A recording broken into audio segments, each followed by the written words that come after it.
Good morning students. Last year पे मैंने sequence and series chapter start कराया था।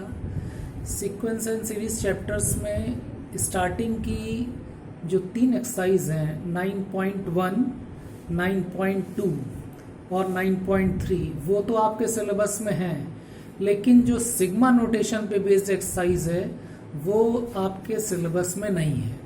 यानी सिग्मा नोटेशंस वाली एक्सरसाइज जो है वो आप लोगों को नहीं करनी है। मैंने अर्थमेटिक प्रोग्रेशन पे बेस्ड जो है क्वेश्चंस कुछ कराए थे, आप लोगों को पीडीएफ फॉर्म में दिए थे। फिर उसके बाद नेक्स्ट सीक्वेंस जो है वो ज्योमेट्रिक सीक्वेंस है। अर्थमेटिक प्रोग्रेशन में क्या था कि the terms are obtained by adding a fix number in the preceding terms, but in a geometrical progression the terms are obtained by multiplying the preceding terms by a fixed number. Arithmetic mean में हम लोग क्या है, common difference लेते हैं। Common difference is obtained by second term minus first term, third term minus second term. But in a geometric progressions the in place of common difference we take common ratio which is obtained by dividing the second term by first term, third term by second term and so on. तो geometric progression में जो series हम लेते हैं in GP is like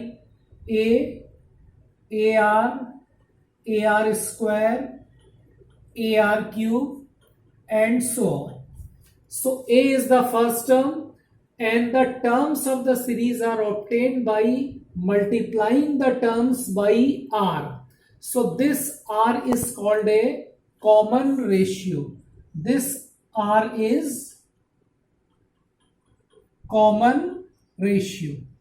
The first term is a, second term is ar, third term is ar square. So the nth term will be ar to the power n minus 1, and which is also denoted by L, that is the last term of the sequence. If the total number of the sequence in GP is n, then the last term will be denoted by small l, and this is the formula for nth term. In the same way, we denote the sum of the n terms by a into r to the power n minus 1 upon r minus 1 when common ratio is greater than 1. And this formula can also be written as a 1 minus r to the power n upon 1 minus r when common ratio is less than 1. अच्छा, हम लोगों ने ये पढ़ा था कि arithmetic progression में number of the terms जो है वो फाइनाइट होते हैं, लेकिन जीपी में ऐसा नहीं है। अगर ज्योमेट्रिक प्रोग्रेशन में कॉमन रेशियो लेस देन 1 है तो क्या होगा कि ज्योमेट्रिक सीरीज के टर्म्स जो है वो छोटे होते चले जाएंगे। यानी हम कुछ टर्म्स के बाद इतने स्मॉलर, कुछ टर्म्स के बाद जो है उनकी वैल्यूज इतनी कम हो जाएगी कि उसको हम निग्लेक्ट कर सकते हैं। यानी किसी ज्योमेट्रिक सीरीज में इनफाइनाइट टर्म्स भी हो सकते हैं।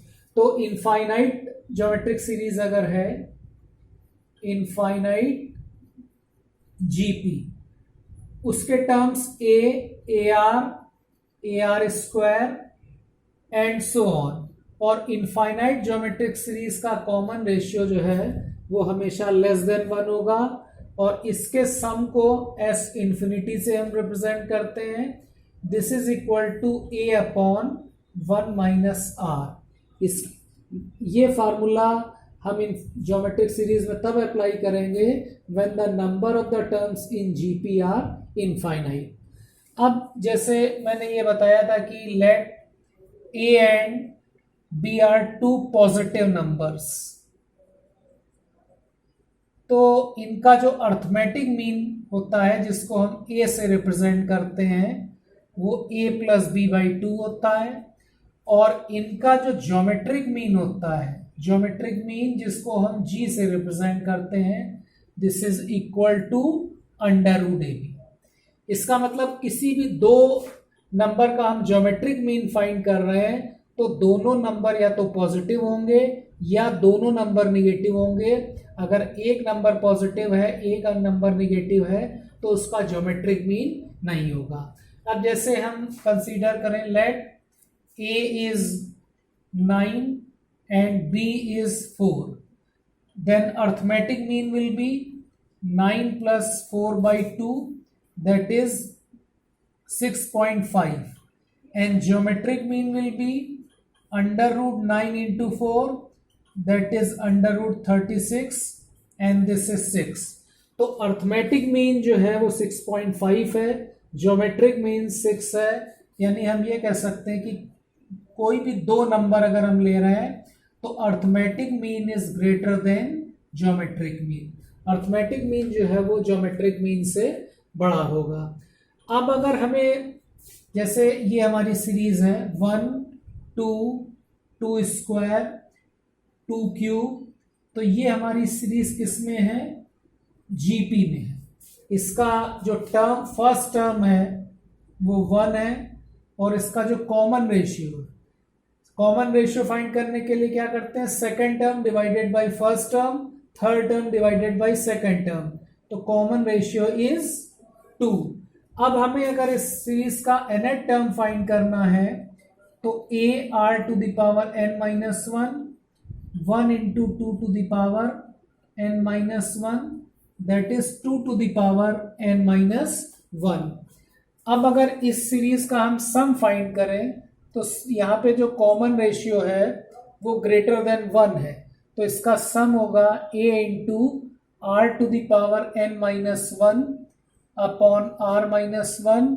सम of the n term will be 1 into 2 to the power n minus 1 upon 2 minus 1, that is 2 to the power n minus 1। This is the formula for the sum of the series। तो student, geometric propagation की कुछ theory जो है मैंने आप लोग को बताई है, इस पे बेस जो है एक्सरसाइज आप लोगों की 9.3 है। तो वो 9.3 एक्सरसाइज जो है वो आप लोग को करनी है और सीक्वेंस एंड सीरीज में सिर्फ 3 एक्सरसाइज जो है आप लोग को करनी है। फोर्थ जो एक्सरसाइज है वो अब आप लोग के सिलेबस में नहीं है। तो इसी तरह मिसलेनियस एक्सरसाइज में जो एपी और जीपी के क्वेश्चंस हैं वही आप करेंगे, सिग्मा नोटेशन का कोई भी क्वेश्चन आप नहीं करेंगे।